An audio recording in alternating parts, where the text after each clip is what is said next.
Welcome. You're still watching Ways. Now, each year on December 3rd, the International Day of Persons with Disability promotes the right and well-being of persons with disabilities. The day raises awareness of the political, economic, social, and cultural aspects disability affects people around the world. More than 1 billion people in the world have a disability. At 15% of the world's population, persons with disability account for the world's largest minority. Furthermore, 1 out of every 7 person is affected by disability. So how can you make this day better? How can you participate? 1, you look for opportunities to be more inclusive of persons with disability. Teach your children to treat those who are different with kindness and respect. Donate to an organization that supports persons with disability. And lastly, if you're a business owner, offer discounts to people with disabilities as well as their families and caregivers. What do you ladies think about this?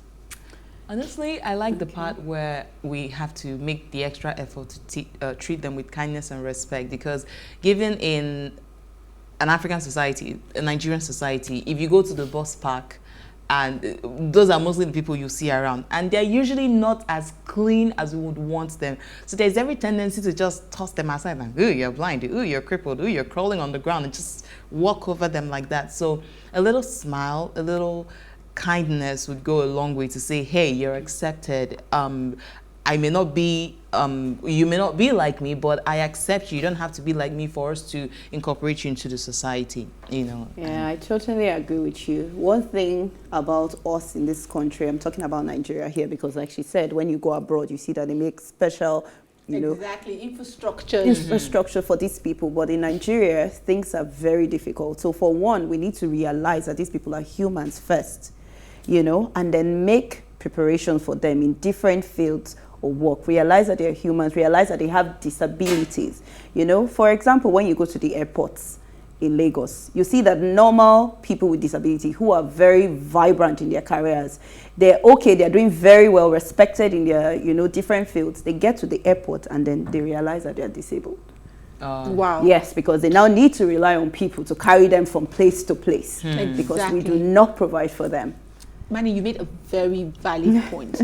Because even in some public buildings, you do not see that facility or infrastructure that supports, you know, disabled people. And we're not just talking about people that are probably disabled with, you know, locomotion, that they can't move. But we're talking about how many people make provisions for blind and deaf people in their business? Dumb people. Or dumb people. So it's like the society is configured to just shove it in your face all the time. All the time, listen, and then you realize you are disabled. I hope that this day would help, you know, the awareness would help us realize that we're supposed to incorporate these people into as much as possible into the society. Right. Yes, I agree. It's a good day.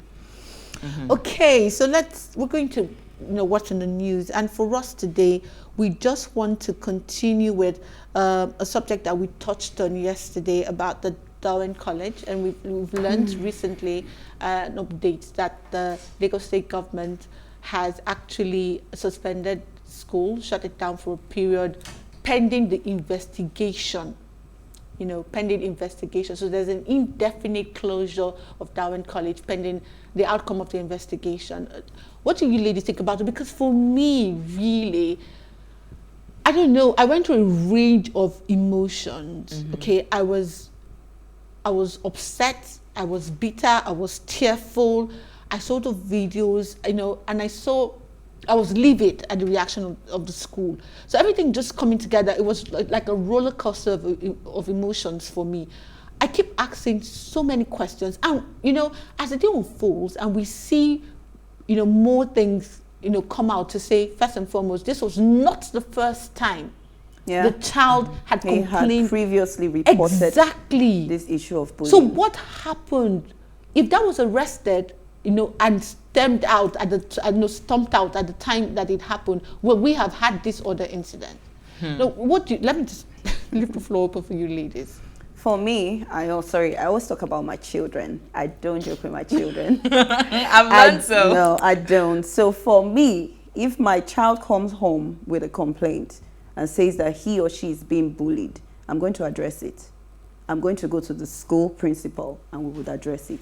So if they do nothing then I'm sorry, I'll have to take matters into my own hands. Well, the father did say that they told them that the child in question or the bully in question was suspended.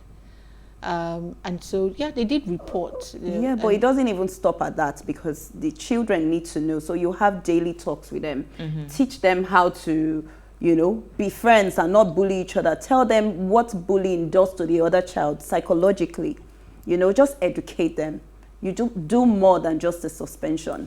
You know, for me, I would say that, because I think EC took the story yesterday. Yes, or we so. took the story. And then I was thinking what the school said. It just looked like just shove it off. Yeah, like leadership is responsibility. This first. is a child. Yeah, this is a child under your custody, at least from 8 a.m. till 4 p.m. They have or a whenever. duty of Exactly. care. So you don't have to tell me the school is not aware, whether you're aware or you're not aware. I left my child if it with happened within your compound or even within the premises, but that child is wearing your uniform, that is automatic identity. They identify with you. So I think the Lagos State had to suspend them because of their response. It was just... I found that response very careless. I found it very heartless, and I found it not relating at all to the parents' feelings. In fact, I found that response very upsetting. Very upsetting. Without, I would have felt a tad better if they had come to say, we will investigate. You know, we this is unheard of. We do not welcome this. We condemn this. We apologize. Please give us time to investigate and bring this matter. You know, let's find out more about the matter. But for you to be in total denial, oblivion, and you relate this incident to an accident on the football pitch, please, with his mouth.